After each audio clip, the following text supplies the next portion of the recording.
como alguns senadores hoje fizeram aqui, no uso dessa tribuna, a denúncia dos retrocessos em direitos humanos que nós temos vivido no Brasil, eu quero destacar mais dois deles. O primeiro diz respeito à notícia da semana passada, divulgada na imprensa, que registrava a pesquisa do IBGE sobre trabalho infantil no Brasil. De um total de 40,1 milhões de brasileiros e brasileiras entre 5 a 17 anos, estão 1,8 milhões trabalhando. E destes, quase 1 milhão de crianças e adolescentes desempenham trabalhos que, de acordo com a legislação brasileira, são ilegais. A Constituição veda trabalho para pessoas nessa idade. Pior é que a pesquisa, por mais estarrecedora que pareça, mostra como a atual política de atenção à infância em nosso país vem sendo tratada. Só na faixa etária, entre 5 e 9 anos, são pelo menos 30 mil crianças trabalhando e 160 entre 10 a 13 anos de idade. Os dados da Pesquisa Nacional por Amostra de Domicílios, o PNAD, mostra ainda que boa parte dessas crianças sequer recebe algum rendimento financeiro pelo trabalho executado. São 74% das crianças entre 5 e 13 anos nessa situação. A maior incidência do trabalho infantil está nas regiões sul e norte do país. E entre meninos, 65%, não brancos, 64%. Ou melhor dizendo, a maioria é de meninos negros ou pardos. Assim, temos, além da questão do trabalho infantil, proibido no Brasil, mais uma vez, a predominância da desigualdade social que enfrentam nossas crianças e jovens negros. E é justamente sobre essa questão do racismo que fala Elisiane Santos, procuradora do Trabalho, coordenadora do Fórum Paulista de Prevenção e Erradicação do Trabalho Infantil em São Paulo, especialista em Direito do Trabalho pela Universidade Federal da Bahia. Em artigo intitulado Trabalho Infantil, Racismo e a Manipulação dos Dados da PNAD, publicada no domingo 3 de dezembro no blog de Negro Belchior, ela fala da invisibilidade de nossas crianças. Segundo a pesquisadora, que também é vice-coordenadora da COR Igualdade, Coordenadoria de Combate à Discriminação do Ministério Público do Trabalho, os números, embora alarmantes, refletem um momento de retrocesso de nosso país, em que se percebe cortes orçamentários nas políticas sociais estratégicas para o enfrentamento do trabalho infantil, como saúde e educação, assim como a precarização da fiscalização do trabalho infantil e do trabalho escravo. Quero parabenizar a procuradora Elisiane pela lucidez de sua abordagem sobre esse grave problema que vive o nosso país.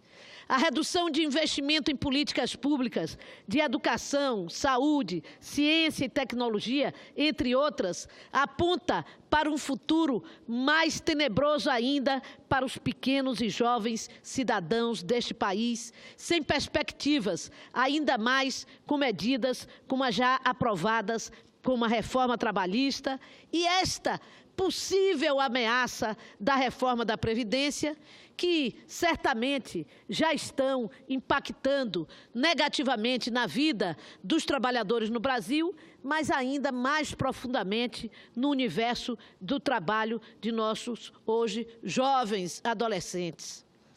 A procuradora faz um alerta importante. Embora algumas divulgações tenham apontado que esta é a primeira vez que o IBGE utiliza a metodologia para medir o trabalho infantil, outra série histórica apurada de 92 a 2015, também pelo IBGE, pode levar a uma falsa redução de que o universo que passou de 9,6 milhões para 2,6 milhões desde o período em que o Estado brasileiro reconheceu a existência de trabalho infantil e escravo e se comprometeu internacionalmente a erradicar essas duas chagas sociais, heranças de uma sociedade escravocrata e socialmente desigual. Segundo a análise da pesquisadora, a metodologia atual não considera trabalho infantil o realizado na produção para consumo próprio, tampouco as atividades domésticas. Assim, por esses dados, temos mais de 1 milhão de trabalhadores infantis invisíveis.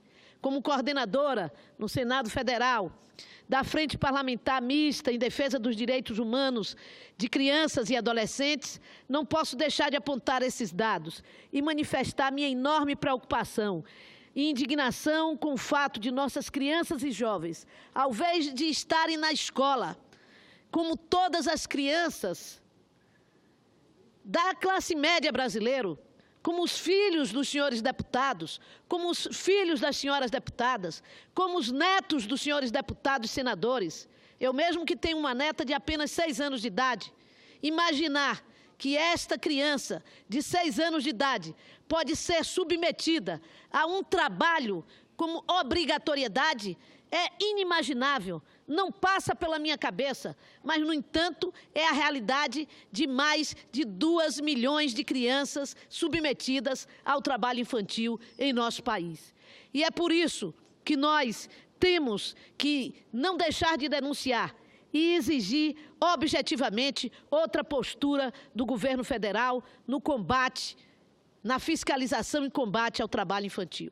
Mas não posso, senadora presidenta, deixar de registrar também aqui outra situação bastante difícil para os direitos humanos no Brasil. O relatório da Anistia Internacional, divulgada hoje, se não me engano, também publicada no G1. Entre janeiro e agosto desse ano, 58 defensores dos direitos humanos foram mortos no Brasil. É o que aponta o relatório de ataques letais mais evitáveis, assassinatos e desaparecimentos forçados daqueles que defendem os direitos humanos, divulgado nesta terça-feira pela Anistia Internacional. É um relatório mundial, mas que é destaque, infelizmente, a participação do Brasil neste relatório. No ano de 2016, foram 66 ativistas mortos no Brasil. Na região das Américas, o Brasil é o país com maior número de defensores dos direitos humanos assassinados todos os anos, diz Renata Neder, coordenadora da pesquisa e de políticas da Anistia Internacional. E os números vêm aumentando a cada ano. De acordo com o Comitê Brasileiro de Defensoras e Defensores de Direitos Humanos, responsável pelo levantamento repassado à Anistia, a maioria dos 58 mortos era composta por pessoas envolvidas com questões ligadas ao meio ambiente e à disputa da terra, como indígenas e trabalhadores rurais sem terra. E isto aqui revela mais uma vez essa situação de tensionamento e de violência no campo brasileiro, onde a principal vítima são os trabalhadores rurais. Para finalizar, senhora presidente, quero apenas citar a chacina de Pau d'Arco, no Pará, quando uma operação policial na fazenda Santa Lúcia terminou com 10 trabalhadores rurais assassinados em maio deste ano.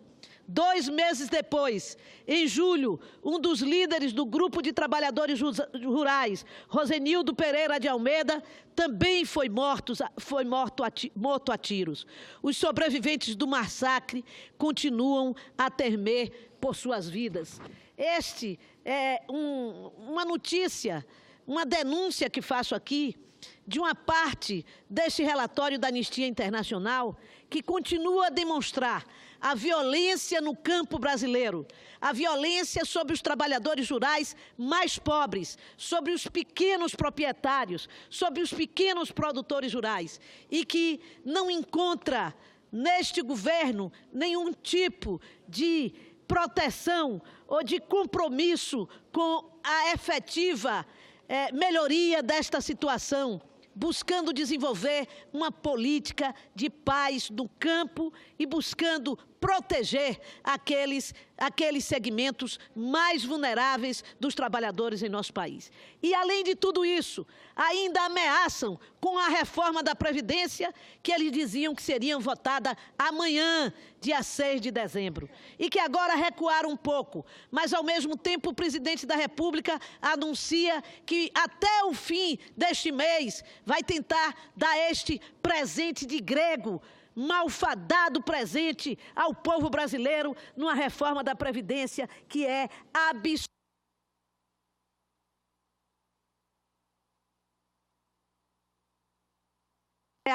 Para fazer uma propaganda ilegal na televisão. Os nossos protestos não à reforma da Previdência, não ao trabalho infantil no Brasil, não à continuidade da morte dos trabalhadores rurais nos campos brasileiros. Muito obrigada, senhora presidenta.